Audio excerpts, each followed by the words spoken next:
आज हम लोग क्लास 10 का अंशाल हल करेंगे और इस अंशाल में हम लोग सेट 2 और पेपर कोड क्या है 822 AW हल करेंगे। तो इसमें पहला क्वेश्चन देखिए क्या कह रहा है। प्रत्येक खंड में उत्तर के लिए 4 विकल्प दिए गए हैं जिनमें से केवल एक सही है। सही विकल्प छांटकर उसे अपनी उत्तर पुस्तिका में लिखिए। तो इसमें पहला का क देखिए क्या कह रहा है कि संख्या 156 का अभाज्य गुणनखंड होगा, यानी 156 का अभाज्य गुणनखंड बताना है। तो हम लोग यहाँ पे निकाल लेंगे पहला का जो क है, इसमें क्या करना है 156 का अभाज्य गुणनखंड। तो इकाई अंक देखिए क्या है 6 है और 2 से क्या चला जाएगा, 6 है तो 2 से विभाजित हो जाएगा, यानी इसको हम लोग 2 से विभाजित करेंगे तो क्या हो जाएगा यहाँ पे 2 7 14 और 1 बचा और 2 8 16। अभी भी इकाई अंक क्या है 2 से विभाजित हो जाएगा। तो फिर 2 से चेक करिए विभाजित हो रहा है कि नहीं टोटल। तो 2 3 6 और 2 9 18। अब इकाई अंक क्या आ गया 9 आ गया। 9 आ गया तो ये 2 से विभाजित नहीं होगा, यानी 2 के बाद से अभाज्य संख्या क्या होता है 3। तो 3 से अब चेक करेंगे तो 3 और यह हो जाएगा क्या 13 और 13 क्या मिल गया खुद अभाज्य संख्या मिल गया, यानी 13 कितना बार में चला जाएगा एक बार में। तो इस तरह 156 का अभाज्य गुणनखंड क्या मिल गया 2 गुणे 2 और 3 गुणे 13 और इसको घातांक के रूप में लिखेंगे तो क्या हो जाएगा 2 का स्क्वायर और गुणे 3 गुणे 13। तो देखिए ऑप्शन कौन सा है, यानी ऑप्शन नंबर क्या है 2। इस तरह क्वेश्चन नंबर फर्स्ट का क का ऑप्शन नंबर क्या हो जाएगा 2। फिर ख देखिए ख, इसमें ख में कह रहा है यदि सेक थीटा बराबर 2 तो थीटा का मान होगा। इसमें दिया हुआ है सेक थीटा बराबर क्या 2 तो थीटा का मान पूछ रहा है। तो हम लोग इसमें देख रहे हैं इधर क्या है सेक है, तो हम लोग देखेंगे कि सेक का किसका वैल्यू 2 होता है। तो यहाँ पे लिखेंगे सेक थीटा बराबर और सेक किसका वैल्यू 2 होता है, सेक 60 अंश का वैल्यू क्या होता है 2 होता है। तो यहाँ पे लिख लेंगे 60 अंश। अब देखिए यहाँ पे दोनों साइड क्या है सेक है और यहाँ पे बराबर का चिन्ह है, तो यानी दोनों एंगल आपस में क्या होगा बराबर होगा। तो इस तरह थीटा का मान क्या मिल गया 60 डिग्री। और ऑप्शन देखिए कौन सा होगा, यानी ऑप्शन नंबर 3 होगा, यानी ख का क्या हो जाएगा ऑप्शन नंबर 3। और फिर इसके बाद से अगला क्वेश्चन देखिए, अगला ग है। इसमें कह रहा है यदि द्विघात समीकरण इसमें दिया है ग, इसमें द्विघात समीकरण दिया है 3x² और आगे दिया है -12x + m = 0। यह एक द्विघात समीकरण है और इसका मूल बराबर है, तो यम का मान बताना है। यानी इसमें यम का मान बताना है कब, जब इस द्विघात समीकरण का मूल बराबर है। तो द्विघात समीकरण का इसमें मूल बराबर है, इसका मतलब क्या होगा जो विविक्तिकर होगा वो क्या होगा 0 के बराबर होगा। और विविक्तिकर होता क्या है, इसमें विविक्तिकर होता क्या है, तो विविक्तिकर का फार्मूला हम लोग पढ़े हैं b² - 4ac होता है। तो यहाँ पे हम लोग क्या करेंगे पहले a b c का मान निकालेंगे और a b c का मान निकालने के लिए क्या करेंगे द्विघात समीकरण का व्यापक जो रूप होता है उससे हम लोग तुलना करेंगे। तो द्विघात समीकरण का व्यापक रूप क्या होता है ax² + bx + c = 0। अब यहाँ से कंपेयर करेंगे तो यहाँ पे x² का गुणांक क्या है a है और यहाँ पे x² का गुणांक क्या है 3 है। तो इस तरह a का मान क्या हो जाएगा 3। वैसे ही यहाँ पे x² का गुणांक क्या है b और यहाँ पे x का गुणांक क्या है -12, यानी b का मान क्या हो जाएगा -12, यानी x का गुणांक यहाँ पे क्या है +b और यहाँ पे x का गुणांक क्या है -12, तो b का मान क्या मिल गया -12। और इसी तरह यहाँ पे अचर पद क्या है c और यहाँ पे अचर पद क्या है m। अब कह रहा है द्विघात समीकरण का मूल क्या है बराबर है, तो यहाँ पे लिखेंगे हम लोग द्विघात समीकरण का मूल बराबर है। मूल बराबर है इसका मतलब क्या होगा विविक्तिकर, इसका मतलब क्या होगा विविक्तिकर जो होगा b² - 4ac ये क्या हो जाएगा 0 के बराबर होगा। अब b का मान इसमें देखिए क्या मिला है -12, तो -12 का स्क्वायर और -4 और a का मान 3 है, सी का मान यम है इक्वल टू 0। और -12 का स्क्वायर क्या हो जाएगा 144 और -12m इक्वल टू 0। -12m को दूसरे साइड ट्रांसफर करेंगे तो 144 इक्वल टू क्या हो जाएगा 12m, यानी m इक्वल टू क्या मिल जाएगा 144/12 और एक कैंसिल होगा तो m का मान क्या हो जाएगा 12। अब ऑप्शन नंबर देखिए कौन सा हो रहा है इसमें, यानी ऑप्शन नंबर 4 होगा, यानी ग का क्या हो जाएगा ऑप्शन नंबर 4। फिर इसके बाद से अगला क्वेश्चन देखिए, इसमें घ में क्या कह रहा है, एक समबाहु त्रिभुज ABC की भुजा 2a है। एक समबाहु त्रिभुज है तो इसमें दे रहा है कि एक समबाहु त्रिभुज है जिसकी भुजा 2a है। इसकी भुजा क्या है 2a है। तो फिर इसमें आगे कह रहा है तो उसके प्रत्येक शीर्षलंब की लंबाई होगी, यानी प्रत्येक शीर्षलंब की लंबाई बताना है। तो होगा यानी इसका नाम हम लोग लिख लेंगे त्रिभुज ABC।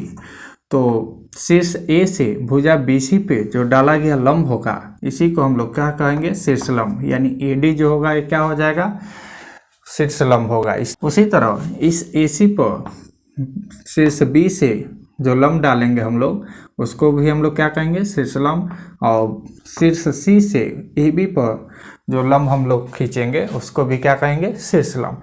तो इसमें प्रत्येक शीर्षलंब की लंबाई बताना है, तो यानी AD का मान बताना है।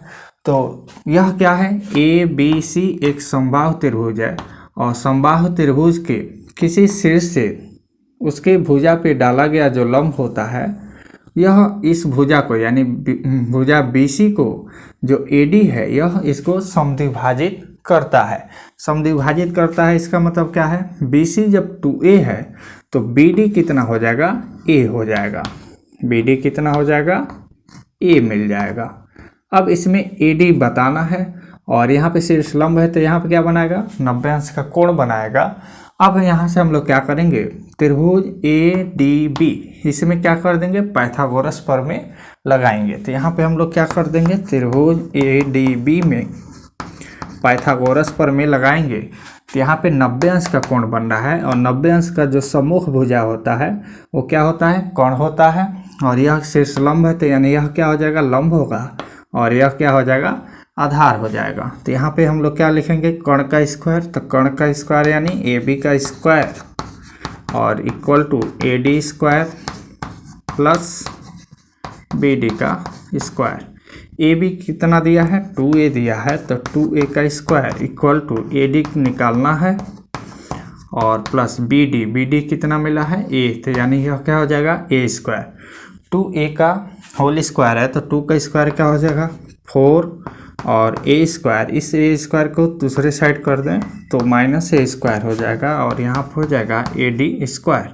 4a स्क्वायर में से a स्क्वायर गया तो क्या हो गया 3a square equal to AD square, यानी AD बराबर क्या होगा, अब यहाँ से स्क्वायर जब हटेगा तो क्या हो जाएगा अंडर रूट में चला जाएगा यानी √3a स्क्वायर और a स्क्वायर क्या हो जाएगा इसमें a स्क्वायर का वर्गमूल a हो जाएगा और यह क्या मिल गया a√3। और ऑप्शन नंबर इसमें देखिए क्या है, इसमें ऑप्शन नंबर दिया है क्या a√3 यानी ऑप्शन नंबर 3 यानी घ का पहला का घ का ऑप्शन नंबर क्या हो जाएगा 3। फिर इसके बाद से अगला क्वेश्चन देखिए, अगला कह रहा है अंग 1 से 10 तक की धनात्मक सम संख्याओं का समांतर माध्य होगा। तो धनात्मक सम संख्या 1 से 10 के बीच पहले हम लोग लिखेंगे। चलिए अंग है, इसमें कह रहा है 1 से 10 तक की धनात्मक सम संख्याओं का समांतर माध्य होगा। तो पहले हम लोग क्या करेंगे 1 से 10 तक धनात्मक सम संख्या लिख देंगे। तो इसमें धनात्मक सम संख्या क्या होगा 1 से 10 तक तो 2 हो जाएगा, उसके बाद 4 होगा 6 होगा 8 होगा और 10 तक कहा है तो यहाँ पे 10 भी ऐड होगा। अब यह क्या है एक सम संख्या है, इसका क्या निकालना है समांतर माध्य निकालना है। तो समांतर माध्य निकालने के लिए हम लोग क्या करते हैं कुल पदों का योग करते हैं और अपान क्या कर देते हैं पदों की संख्या। तो यहाँ पे क्या है कितना पद है 1 2 3 4 5, सबको क्या करेंगे योग करेंगे, सबको जोड़ देंगे और कितना से भाग दे देंगे, जितना पद होगा। तो कितना पद है यहाँ पे, 1 2 3 4 5 पद है, तो 5 से भाग दे देंगे। और ये क्या निकालना है हम लोग, समांतर माध्य निकालना है। तो इसको जोड़िए तो क्या हो जाएगा, 10 8 18, 18 2 20 और 6 4 10, 20 10 30 हो जाएगा, यानी 30/5। और इसको कैंसिल करेंगे तो क्या हो जाएगा, 6। तो ऑप्शन देखिए इसमें 6 कहाँ दिया है, तो इसका ऑप्शन नंबर क्या हो जाएगा, 3, यानी अंग का भी क्या होगा, ऑप्शन नंबर 3। ऐसे ही च देखिए, इस च में कह रहा है 2 बिंदु दिया है, एक बिंदु P है और बिंदु P दिया हुआ है क्या, 2 - 3, और दूसरा बिंदु दिया है Q, यह दिया है 10 और Y। तो कह रहा है इन दोनों बिंदुओं के बीच की दूरी 10 मात्रक है, यानी इन दोनों बिंदुओं के बीच की दूरी कितना है, 10 मात्रक है। तो y का मान क्या होगा, यहाँ पे 2 बिंदु दिया है, एक बिंदु P और Q, इन दोनों के बीच की दूरी दिया है 10 मात्रक, तो y का मान बताना है। तो यहाँ पे हम लोग क्या करेंगे, 2 बिंदुओं के बीच की दूरी का फार्मूला लगाएंगे। तो 2 बिंदुओं के बीच की दूरी का फार्मूला क्या होता है, यानी PQ बराबर क्या होता है, √x2 - x1 का whole square plus y2 minus क्या होता है, y1 का होल स्क्वायर। इसमें मान हम लोग रखेंगे। और PQ क्या है, दूरी है, तो PQ का दूरी कितना दिया है, 10 दिया है, तो यहाँ पे 10 रख दिए। और x2 इसको हम लोग x1 मान लेंगे, यह y1 हो गया। इसी तरह यह x2 y2 मिल गया। तो x2 यहाँ पे क्या हो गया, 10 माइनस x1 क्या है, 2, इसका होल स्क्वायर प्लस y2 क्या है, y माइनस y1 क्या है, -3 है, तो -3 का होल स्क्वायर। अब यहाँ से अंडर रूट जब हटेगा तो इधर आएगा तो क्या हो जाएगा, स्क्वायर हो जाएगा, यानी 10 का स्क्वायर।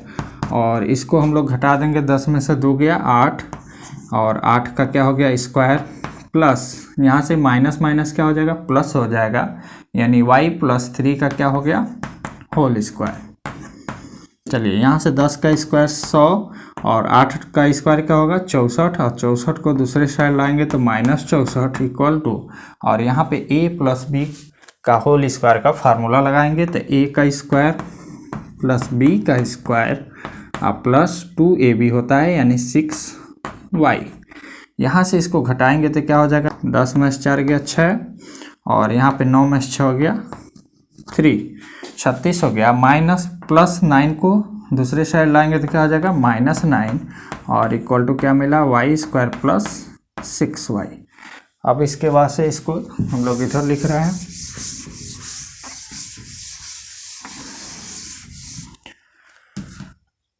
चलिए 36 में से 9 घटाइए, तो 16 में से 9 गया कितना होगा, 7, और यहाँ पे क्या बचाएगा, 2, यानी 27 इक्वल टू क्या मिल गया, y² प्लस 6y।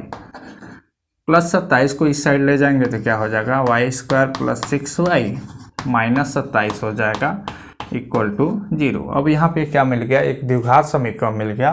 अब इस द्विघात समीकरण को हम लोग क्या करेंगे, गुणनखंड विधि या द्विघाती सूत्र से हल करके y का मान निकाल लेंगे। तो यहाँ पे हम क्या कर रहे हैं, इसको गुणनखंड विधि से हल कर रहे हैं। तो यहाँ से क्या हो जाएगा, y² और -27 है, और यहाँ पे क्या है, +6 है, तो हम लोग क्या लिख लें, +9 और -3। तो यहाँ पे देखिए 9 में से 3 गया, +6, +9 -3 का गुणा होगा तो कितना होगा, -27। तो यहाँ पर इसके बाद से क्या हो जाएगा, -27 इक्वल टू 0, यानी y² प्लस 9y और माइनस क्या हो जाएगा, -3y -27 इक्वल टू 0। अब इन दोनों में से कॉमन लेंगे, फिर इन दोनों में से कॉमन लेंगे। तो इसमें कॉमन क्या है, y कॉमन है, तो y प्लस क्या मिल जाएगा 9, और इन दोनों में -3 कॉमन हो जाएगा, तो y + 9 इक्वल टू 0, यानी एक क्वेश्चन में क्या मिल जाएगा, y -3, और दूसरा क्वेश्चन में क्या मिल जाएगा, y + 9 इक्वल टू 0। अब यह 0 कब होगा, जब क्या हो, y -3 या तो 0 हो, या y + 9 क्या हो, 0 हो। तो यहाँ से क्या हो जाएगा, y -3 0 होगा, या y + 9 क्या होगा, 0 होगा, यानी y का मान यहाँ से क्या हो जाएगा 3, या y का मान क्या मिल जाएगा, -9। तो y का यहाँ पे 2 वैल्यू मिला, एक क्या मिला +3 और दूसरा वैल्यू क्या मिला -9। तो इसमें ऑप्शन देखिए कौन सा है, 3 और -9, यानी ऑप्शन नंबर क्या दिया है, 2 में दिया है -9 और 3। तो इस तरह इसका ऑप्शन नंबर क्या हो जाएगा, 2। चलिए क्वेश्चन नंबर 2 देखिए, 2 में कह रहा है सभी खंड कीजिए। 2 का क देखिए, क्वेश्चन नंबर 2 का क, 2 का क में कह रहा है यदि द्विघात समीकरण, इसमें एक द्विघात समीकरण दिया है क्या, 3x² - 12x + 2m = 0 की मूल बराबर है तो यम का मान ज्ञात कीजिए। इस क्वेश्चन में क्या दिया है, एक द्विघात समीकरण दिया है 3x² - 12x + 2m = 0 और इस द्विघात समीकरण का मूल बराबर है तो यम का मान निकालना है। अब इस द्विघात समीकरण का मूल बराबर है, इसका मतलब क्या होगा, जब इसका हम लोग विविक्तकर निकालेंगे तो क्या होगा, 0 होगा। यानी जब मूल बराबर होता है तो विविक्तकर क्या होता है, 0 होता है। और विविक्तकर होता क्या है, b² - 4ac। तो यहाँ पे हम लोग तो सबसे पहले क्या करेंगे, द्विघात समीकरण के व्यापक रूप से तुलना करेंगे, यानी ax² + bx + c = 0 से तुलना करेंगे। तो a का वैल्यू क्या हो जाएगा, 3। इसी तरह b का वैल्यू क्या मिलेगा, -12 और c का वैल्यू क्या हो जाएगा, 2m। अब इस द्विघात समीकरण का मूल बराबर है, द्विघात समीकरण का मूल बराबर है, मूल बराबर है। तो द्विघात समीकरण का जब मूल बराबर है इसका मतलब विविक्तकर क्या हो जाएगा, 0 हो जाएगा। तो इसलिए हम लोग क्या लिख देंगे, विविक्तकर यानी b² - 4ac = क्या होगा, 0। b का वैल्यू रखेंगे तो -12 दिया है तो -12 का स्क्वायर और -4 और 1 क्या है, 3 है। और c यहाँ पे क्या दिया है, 2m = 0। -12 का स्क्वायर क्या हो जाएगा, +144 और माइनस इसका गुणा करिए तो 4 × 3 = 12 और 12 दूना 24। तो इसको हम लोग ऐसे लिख ले रहे हैं, -12 और गुणे 2m = 0। इसको इधर ले जाएंगे तो क्या हो जाएगा, 144 और इक्वल टू क्या हो जाएगा, माइनस है प्लस हो जाएगा, यानी 12 गुणे 2m। और इसमें से 12m का मान क्या हो जाएगा, 144 अपान यह क्या हो जाएगा, 12 इसके बटा में आ जाएगा और 2 भी बटा में आएगा, यानी 12 गुणे 2। तो यहाँ से यम का मान क्या हो जाएगा, ये 12 से 12 बार में कैंसिल और 2 × 6 = 12, यानी यम का मान क्या मिल गया, 6। तो इस तरह इसका आंसर क्या मिल गया, 6। क्वेश्चन नंबर 2 का ख देखिए, दूसरा का ख। अब दूसरा का ख में देखिए क्या कह रहा है, cos² 67 अंश, cos² 67 अंश माइनस sin² 23 अंश का मान बताना है, -sin² 23 अंश का मान बताना है। तो इसमें हम लोग क्या जान रहे हैं, cos 67 अंश का मान हमको पता नहीं है और sin 23 अंश का भी मान पता नहीं है। तो हम लोग यहाँ पे क्या करेंगे, cos को किस में बदलेंगे, sin में बदलेंगे, या इस sin को क्या बदलेंगे, cos में बदलेंगे। तो यहाँ से हम लोग क्या लिख सकते हैं, cos² और 67 के जगह पे हम लोग क्या लिख सकते हैं, 90 माइनस 23 अंश, यानी 90 में से 23 अंश घटाएंगे तो कितना होगा, 67 अंश होगा। और यहाँ पे क्या हो जाएगा, ऐसे ही -sin² 23 अंश। अब यहाँ पे देखिए cos² 90 अंश -23 अंश है, तो जो स्क्वायर है इसको हम लोग इस तरह से भी लिख सकते हैं, cos 90 अंश -23 अंश। और यहाँ पे हम लोग इस टाइप से इसका होल स्क्वायर लिख सकते हैं और -sin² 23 अंश। cos 90 अंश माइनस थीटा क्या होता है, sin थीटा होता है, यानी cos 90 अंश -23 अंश क्या हो जाएगा, sin 23 अंश हो जाएगा। और इसका क्या है, यहाँ पे स्क्वायर है तो स्क्वायर लिख लीजिए और -sin² क्या हो गया, 23 अंश। अब स्क्वायर को हम लोग यहाँ पे लिख सकते हैं, इस स्क्वायर को यहाँ पे लिख देंगे तो sin² 23 अंश और -sin² 23 अंश। तो यहाँ पे दोनों जो मान है ये क्या है, एक ही है और यहाँ पे माइनस का चिन्ह है तो इसका वैल्यू क्या मिल गया, 0। इसके बाद से अगला क्वेश्चन देखिए, क्वेश्चन नंबर 2 का ग, दूसरा का ग। तो क्वेश्चन नंबर दूसरा का ग देखिए क्या कह रहा है, इसमें कह रहा है एक त्रिभुज की आधार की लंबाई और एवं ऊंचाई 7 सेंटीमीटर है, तो त्रिभुज का क्षेत्रफल ज्ञात कीजिए। एक त्रिभुज दिया हुआ है, इसका आधार का लंबाई दिया है 14 सेंटीमीटर और इस त्रिभुज का ऊंचाई कितना दिया है 7 सेंटीमीटर। तो इस त्रिभुज ABC का क्षेत्रफल बताना है। तो यहाँ पे हम लोग देख रहे हैं ऊंचाई दे दिया है, आधार दिया है, तो त्रिभुज का क्षेत्रफल का फार्मूला हम लोग पढ़े हैं क्या, 1/2 आधार गुणे ऊंचाई। तो यहाँ पे हम लोग लगाएंगे त्रिभुज ABC का क्षेत्रफल बराबर क्या लिख देंगे, 1/2 गुणे आधार, BC है यानी आधार गुणे ऊंचाई। चलिए तो इसमें क्या लिख देंगे हम लोग, 1/2 गुणे आधार क्या है 14 और ऊंचाई कितना दिया है 7।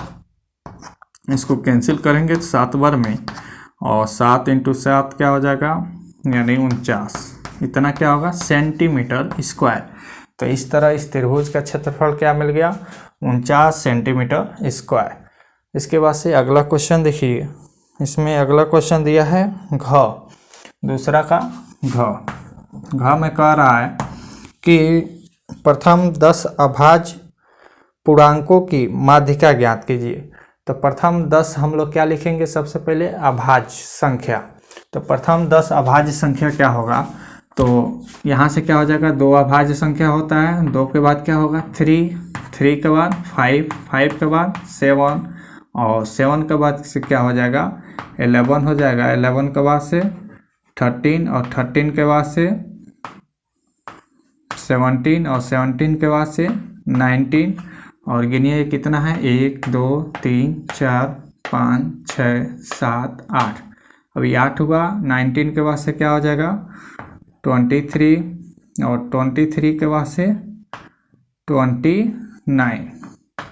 अब देखिए कितना हुआ 1 2 3 4 5 6 7 8 9 10, क्या हो गया प्रथम 10 अभाज्य संख्या हम लोग लिख लिए। अब इसमें हम लोग क्या करना है, इसमें हम लोग को माध्यिका निकालना है। और यहाँ पे क्या है, यह कितना संख्या है 10 संख्या है, और 10 संख्या है तो कौन सा संख्या है, सम संख्या है यहाँ पे, यानी n क्या है सम संख्या है। तो जब सम संख्या होता है तो माध्यक निकालने का फार्मूला क्या होता है, माध्यक बराबर होता है क्या n/2वां पद प्लस n/2 प्लस 1वां पद अपान क्या होता है 2। और n के जगह क्या रखना है, ये कितना संख्या है 10, तो 10/2 करेंगे तो क्या हो जाएगा 5वां पद, और ऐसे ही प्लस n के जगह पर 10 रखेंगे, 2 से भाग देंगे तो 5 और 5 + 1 क्या हो जाएगा 6वां पद और अपान 2। अब इसमें देखिए 5वां पद है क्या, तो इसमें 5वां पद क्या दिया है 1 2 3 4 5, 5वां पद क्या है 11 है, और प्लस 6वां पद क्या है 13, और इन दोनों को जोड़ के 2 से क्या करना है भाग करना है, तो ये कितना हो जाएगा 24/2, यानी कितना मिल गया 12। तो यानी प्रथम 10 अभाज्य संख्याओं का माध्यिका क्या हो जाएगा 12। माध्यिका हम लोग कैसे निकालते हैं, तो माध्यिका निकालने के लिए हम लोग क्या करेंगे, जो भी संख्या होता है उसको क्या या तो घटते हुए क्रम में या बढ़ते हुए क्रम में सबसे पहले हम लोग लिखते हैं। तो यहाँ पे ये जो संख्या है क्या है बढ़ते हुए क्रम में लिखा गया है, और ये 10 संख्या है, यानी 10 क्या है सम संख्या है। जब सम संख्या है तो इसका माध्यक का फार्मूला क्या होता है n/2वां पद प्लस n/2 प्लस 1वां पद अपान 2। n के जगह क्या रख दिए हैं 10, 10/2 किए तो 5वां पद, और यहाँ पे n/2 10/2 यानी 5, और 5 + 1 क्या हो गया 6वां पद। अब 5वां पद इसमें गिन लेंगे 1 2 3 4 5, 5वां पद क्या है 11, और इसी तरह 6वां पद क्या है 13, इन दोनों को जोड़ के 2 से भाग दे दिए, ये कितना मिल गया 12। अगर यही n क्या होता सम संख्या न होकर विषम संख्या होता, विषम संख्या मतलब अगर यहाँ पे 10 है 10 संख्या था और यही 9 संख्या रहता, तो उसका माध्यक निकालने का फार्मूला क्या होगा, यानी n क्या होता जब विषम संख्या होता, तो विषम संख्या जब होता तो माध्यक निकालने का फार्मूला क्या होता है, माध्यक बराबर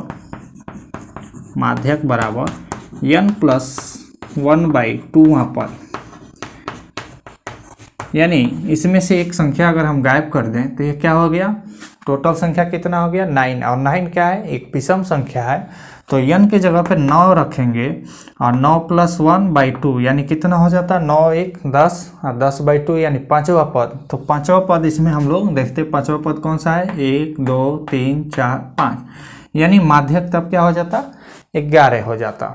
ठीक है, चलिए क्वेश्चन नंबर 3 देखिए। क्वेश्चन नंबर 3 में कर रहा है सभी खंड कीजिए। तीसरा का क में देखिए क्या कर रहा है, संख्याओं 26 और 91 का अभाज्य गुणनखंड विधि द्वारा मौसौ तथा लौसौ ज्ञात कीजिए। दो संख्या दिया है, एक 26 है और 91 है। तीसरा का ये क्या है क, दो संख्या दिया है, एक 26 और 91, इसको अभाज्य गुणनखंड विधि द्वारा एचसीएफ और एलसीएम निकालना है। तो 26 का हम लोग गुणनखंड करेंगे, अभाज्य गुणनखंड तो क्या हो जाएगा 13 दूना 26, 2 क्या है अभाज्य संख्या है और 13 भी अभाज्य संख्या है, वैसे ही ये क्या हो जाएगा 13 × 91। अब इन दोनों संख्या में हम लोग देखेंगे जो भी अभाज्य गुणनखंड मिला है इसमें कॉमन क्या है, तो इन दोनों में क्या है 13 आ रहा है, तो यानी एचसीएफ क्या हो जाएगा, एचसीएफ 26 और 91 का एचसीएफ क्या मिल जाएगा 13। और एलसीएम जो निकालना है तो हम लोग पढ़ चुके हैं इन दोनों संख्या का जो एलसीएम है ये क्या होता है, इन दोनों संख्याओं के गुणनफल के यानी 26 और 91 का गुणनफल के, और अपान क्या होता है एचसीएफ इन दोनों संख्या का 26 और 91 का एचसीएफ। यानी हम लोग फार्मूला पढ़े हैं एलसीएम गुणे एचसीएफ बराबर दोनों संख्याओं का गुणनफल, तो यहाँ पे वही हुआ है और एचसीएफ निकाल चुके हैं, यानी 26 और 91 अपान एचसीएफ कितना आया 13, और इसको हम लोग काट देंगे, कैंसिल करेंगे 2 बार में, 13 दूना 26, इसका गुणा कीजिए तो 2 × 2 और 9 दूना 18। तो इस तरह इस संख्या का एलसीएम क्या मिल गया 182 और एचसीएफ क्या मिला 13। अब दूसरा का ख देखिए, इसमें कह रहा है P के किन मानों के लिए समीकरण की जोड़ी का एक अद्वितीय हल है। इसमें दो समीकरण दिया है, तो ये तीसरा का ख है, इसमें दो समीकरण दिया है। पहला समीकरण दिया है 4x + py + 8 = 0, और अगला दिया है 2x + 2y + 2 = 0। इसमें बताना है P के किस मान के लिए इस समीकरण युग्म का अद्वितीय हल है। तो इसमें P का मान यानी निकालना है, तो हम लोग क्या करेंगे, इसको सबसे पहले रैखिक समीकरण का जो व्यापक समीकरण होता है उससे तुलना करेंगे, यानी a1x + b1y + c1 = 0 से तुलना करेंगे। तो a1 का वैल्यू क्या हो जाएगा 4, b1 का वैल्यू p और c1 का वैल्यू क्या होगा 8। वैसे इसको तुलना करेंगे a2x + b2y + c2 = 0, तो यहाँ से a2 का वैल्यू क्या मिल जाएगा 2, b2 का मान 2 और c2 का मान भी क्या होगा 2। और किसी भी समीकरण का अद्वितीय हल होने का कंडीशन क्या होता है, हम लोग पढ़े हैं क्या a1/a2 ≠ b1/b2। अब इसमें a1 देखिए क्या मिला है 4 और a2 क्या है 2, और नॉट इक्वल टू क्या लाना है b1 क्या है p और b2 क्या है 2। तो यहाँ से 2 से 2 हम लोग क्या कर दें कैंसिल कर दें, तो p क्या हो जाएगा नॉट इक्वल टू 4, यानी p का जो मान है 4 के अलावा कोई भी जो वैल्यू होगा, यानी 4 के अलावा कोई भी संख्या होगा उसके लिए क्या होगा इस समीकरण युग्म का अद्वितीय हल होगा। चलिए क्वेश्चन नंबर तीसरा का ग देखिए, इसमें 3 का ग, इसमें एक फिगर बनाया है, इसमें एक क्या बनाया है एक फिगर बनाया है, और इसका नाम लिखा है क्या, इसका नाम लिखा है ABC, और AD जो है लंब है किस पे BC पे, इसमें दिया है क्या AD है लंब BC पे। यानी इस क्वेश्चन में क्या दिया है, दिया है AD लंब BC, तो सिद्ध करना है, सिद्ध करना है। अब देखिए इसमें क्या सिद्ध करना है, इसमें सिद्ध करना है A B square plus C D square equal to B D square plus A C square. यही हम लोग को प्रूफ करना है। तो चलिए इसका प्रूफ देखिए। तो इसमें प्रूफ करने के लिए हम लोग देखेंगे, इसमें ए बी स्क्वायर आ रहा है, सी डी स्क्वायर बराबर क्या आ रहा है, B D square plus A C square. तो इस फिगर में हम लोग देखेंगे कि ए बी स्क्वायर कब आएगा।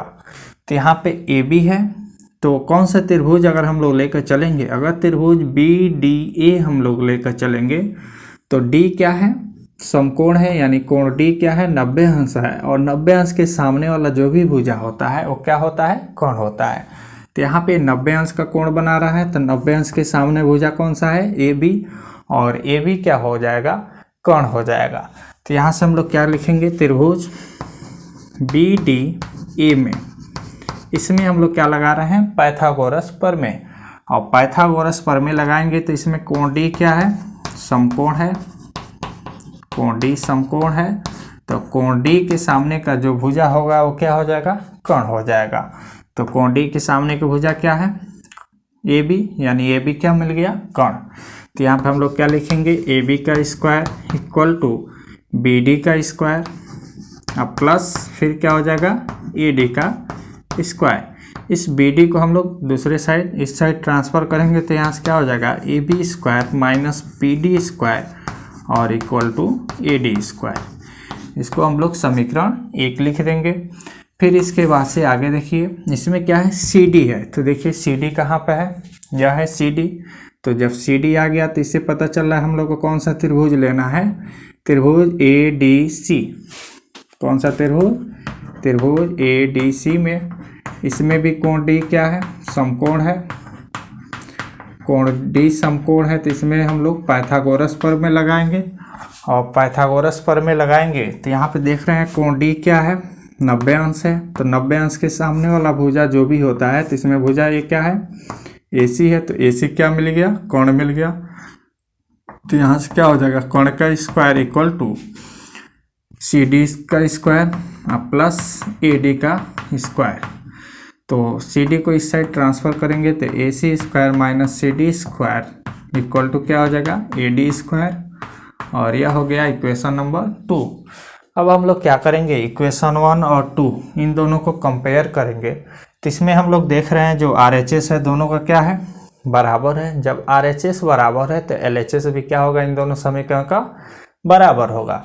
तो यहाँ पे हम लोग लिख लेंगे समीकरण 1 तथा 2 से क्या लिख देंगे, इसमें A C square minus C D square equal to क्या हो जाएगा, A B square minus B D square, A B square minus B D का स्क्वायर।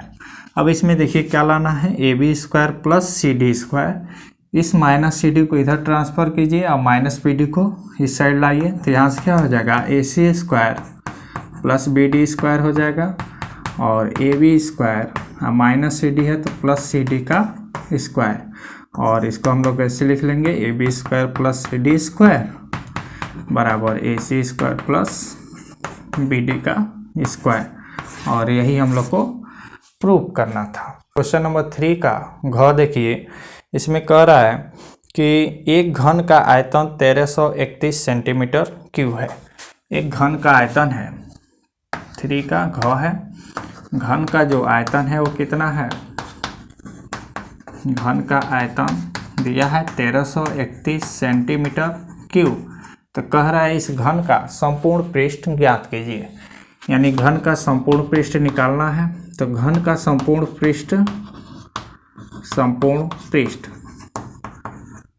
यानी संपूर्ण पृष्ठ का क्या निकालना है, क्षेत्रफल निकालना है। तो संपूर्ण घन का संपूर्ण पृष्ठ क्या होता है, 6a स्क्वायर। ये क्या है, घन का भुजा है। तो यहाँ पे हम लोग क्या करेंगे, यानी जो घन का आयतन दिया हुआ है उससे हम लोग क्या निकालेंगे, घन का भुजा निकालेंगे, और इसमें हम लोग मान रख देंगे तो घन का संपूर्ण पृष्ठ निकल जाएगा। तो घन का आयतन क्या होता है, घन का आयतन बराबर होता है, घन का आयतन बराबर क्या होता है, भुजा का क्यूब। भुजा हम लोग a माने हैं तो यहाँ पे क्या लिख देंगे, a का क्यूब। और घन का आयतन क्या दिया है, 1331 दिया है। यहाँ पे हो गया ए क्यू, और यहाँ से क्यू हटेगा तो यहाँ पे क्या होगा, घनमूल हो जाएगा, और यहाँ पे 3 हो जाएगा, यानी 1331 इक्वल टू ए। और इसका घनमूल क्या हो जाएगा, 11 होगा, यानी ए का मान क्या हो जाएगा, 11। और जो ए का मान मिला है इसको हम लोग क्या करेंगे, इस समीकरण 1 में रख देंगे, यानी ए इक्वल टू 11 समीकरण 1 में रखने पर। तो चलिए रखिए, तो यहाँ से क्या हो जाएगा, घन का संपूर्ण पृष्ठ बराबर क्या हो जाएगा, 6 गुणे, और ए का मान कितना मिला है, 11, यानी 11 का स्क्वायर, यानी क्या होगा, 6 गुणे 11 गुणे 11। तो 6 गुणे 11 क्या हो जाएगा, 121। इसका गुणा कर लीजिए, तो 6 का 6 और 6 दूना 12, और यहाँ से क्या हो जाएगा 7, यानी क्या हो जाएगा 726 सेंटीमीटर स्क्वायर। तो इस तरह इस क्वेश्चन का आंसर क्या मिल गया, 726 सेंटीमीटर स्क्वायर। अब इसके बाद से क्वेश्चन नंबर 4 हम लोग नेक्स्ट क्लास में पढ़ेंगे।